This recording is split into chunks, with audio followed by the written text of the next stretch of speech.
Alright, so it's going to be game 2 between Roderick, who's McFisticus, the red Protoss. He's Protoss this time. He was actually Terran last game, and he didn't do so well. He had a lot of floating minerals, and he did his best with his bio army, but it just wasn't enough for Chris's intensive Muta Roach Zergling play. So yeah, McFisticus, Roderick, red Protoss, top position of Ajira Valley here. The Ajira Valley is a map, and then Blue Zerg once again. Chris is HD Hybrid. So, little joking going on between these two players. I should 6-pull you, F you, JK. So last game, yeah, once again, both players, these players are fairly novice. They're not really that experienced, which, you know, isn't a bad thing at all, of course. But let's just speed up a little bit. And last game, Christian did come in, well, this is exactly what he did last game. He's coming with Extractor before anything else, which is kind of odd. You would usually only do this if you're going with a really gas-intensive build, but as you can see, he has a lot of floating gas minerals. So this is kind of a balancing act, because well, no, I probably just used that term wrong, but Chris always has floating gas, and Roderick always has floating minerals. That's just the way it works. And spawning pool finally coming out, second gas coming. I guess Chris is realizing that because extractors are so cheap, 25 minerals, that he just wants to might as well lay them down. But the thing is, what happens there is if you fully saturate them with 3 and 2 or 3 each, as Chris has done here, then that means you're sacrificing your mineral economy, which is especially in early game more important than gas. So over here for Roderick, we see the 2 gateways are done. He's just popping out Zealots right now, which is a good move, especially because he didn't wall off.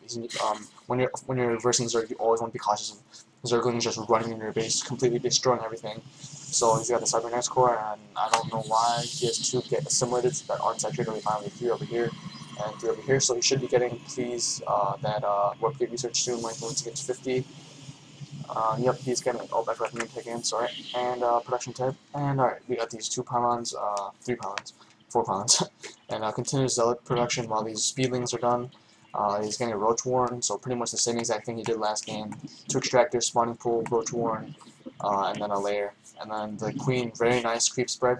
Getting that started nice and early, so we can get a nice creep spread is good for 2 things, or for a few things.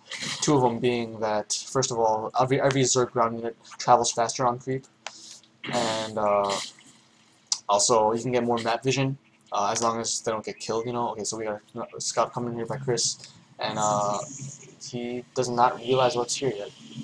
And so when he does, he gets pulverized by that zealot. And he's probably thinking, oh shoot, he's got a lot of zealots, I'm screwed. But no, I think he's getting this. Yep, he is getting Aspire. Hopefully it's in response to that. And okay, this is one of the things that really griped me about this game on Roderick's part, Tommy and Mikey as well, because we spectated this game, is that Roderick is signed up for 3 upgrades with the same forge. Now, first of all, these upgrades take a long time, 150 seconds, no, 190 seconds, 190 seconds each. And it's just simply not productive, and also it's a waste of money for you to sign up for 3 upgrades of the same forge, because they're just going to finish one after another, which takes way too much time, takes way too much money. The appropriate thing to do here, if you want all 3 of these upgrades, is to make 3 forges and then put 1 each. That makes them upgrade a lot faster, that makes them upgrade simultaneously, and that's really what you want. You don't want these to be sitting here just in the dust. And so for Roderick, we got 2 robotics facilities coming out, which is kind of, that's not very productive, seeing as he doesn't even have an expansion yet. Robotics facilities do take a lot of resources to maintain correctly, and Roderick simply doesn't have that much money, that many minerals right now. So we can see both players are supply locked at 58. Please, guys, try not to make this happen. Being supply locked is one of the worst things you can do, especially in the heat of battle. Is that when you have to reinforce your units, when you have to make a lot of reinforcements, that you simply can't. So HD Hybrid finally made Overlords. Continuing to creep spread, a bunch of roaches here and speedlings. This is really recommended build, especially early game. These roaches are going to snipe from the back, do an excellent job with their acid saliva, 16 damage, it's a crazy amount. And then these speedlings are going to be up front, taking all the damage, tanking the damage, which is really good so the roaches don't get hurt. And it's just simply a really effective build. Now I'm hoping to see some banelings. Okay, we see an evolution chamber coming out, so I'm hoping to get some upgrades, which is always recommended. If you have the money, get upgrades. It's going to be the advantage. And we do have 4 more mutas popping out. 4 mutas popping out. This probe is going to have a secondary scout here, and he's going to realize he's going to get pounced by speedlings and roaches. HD Hybrid did go for this. Chris did go for this expansion right here in the island, so it's really good. Not only is it going to be able to have another expansion, of course, but he's going to be pretty much protected because Jordan does not have any air units, so he's going to robotic space, which means we get some colossi.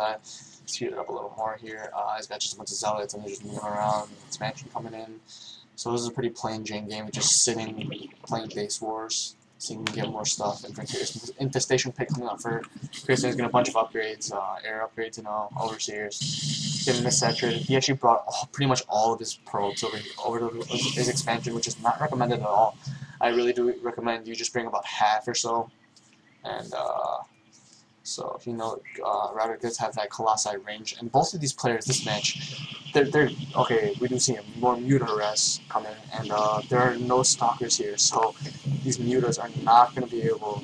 I mean, they are going to be able to just kill whatever they want because there's no stalkers here. These stalkers, there's a bunch of stalkers spawning now, but that was kind of way too late. These Mutas did a lot of damage already, and just a bunch of units sitting here doing nothing, and it would have been good for Chris to actually move out right now while the mutas distract these stalkers and his army, but that didn't happen. So yeah, once again, with their economy, Roderick and Chris pretty much have the same economy. They have 2,300 sitting minerals. This is just awful. I mean, I'm sorry, that's not personal or anything. I'm just saying, in an economic standpoint, in the StarCraft standpoint, you never want to have that many minerals sitting. That's just simply unproductive, and there's so many more things you can do in that to put that in your advantage, because obviously, you want a good economy, you want a balanced economy, you want to keep spending resources, and okay, looks like a little push here from Roderick. These 3 Colossi are going to be moving in by themselves, but I don't think Roderick realizes or even cares that there are mutas here, and he has no anti-air. He has 0 anti-air at all, actually, so this line of zealots are just going to get pounced by these mutalisks. They might manage to get some. They might manage to get some rotations out, but these mutalisks are just going to have a free shot at all of them. Looks like these mutas are just sitting idle here. He does realize that there are stalkers here waiting for him, but he's not paying attention to those, I think, so he's getting that saturation and expansion. But anyways, yeah, this Colossi, the Colossus is just gonna get wrecked by these mutas. So I think, yeah, this is another mistake people have, is that they forget to alter their rally points. This Roblox facility is rallied to his base, and I don't think Roderick has enough intuition or multitasking abilities to even care about that. He's just setting in his units to do whatever they can, which is not the point of StarCraft. The point of StarCraft is to just strategically take out your enemy, and just sending 1 unit at a time is not very strategic at all. And I love the way that looks, the way the infestor dies and fades and burns away and stuff, disintegrates into the ground. But anyways, so what's his face? Roderick, my bad, is pumping out more probes, but they each still have around 3,000, almost 3,000 sitting minerals, which is not good at all. Please try to work on that. You need to allocate your resources somewhere, and it looks like Roderick is not making anything. His warp gates are not making anything at all, which I'm kind of confused at. Yep, Fiskey says GG because he realizes that regardless of what he sends, these mutalisks are just gonna reap away at him. He could have just, oh yeah, and this mutalisk harass right here too. It just did so much damage, taking out these pylons, just too much for Mephisticus to handle. And that's pretty much it. So game 2, Chris does win this game in this matchup. Roderick, I wish you the best of luck in the losers bracket, and Chris, best of luck in the winners bracket. So look at this: 4,000 minerals, floating minerals, and 500 gas. With M Christian, not much better, 2,900 minerals and 700 gas. That's just, I mean, yeah, I mean, I'm not getting mad or anything. You know, I'm not blaming you guys for being novice. It's okay, you'll learn, but let's just try to work on that, especially at the club. All right, good luck. See ya.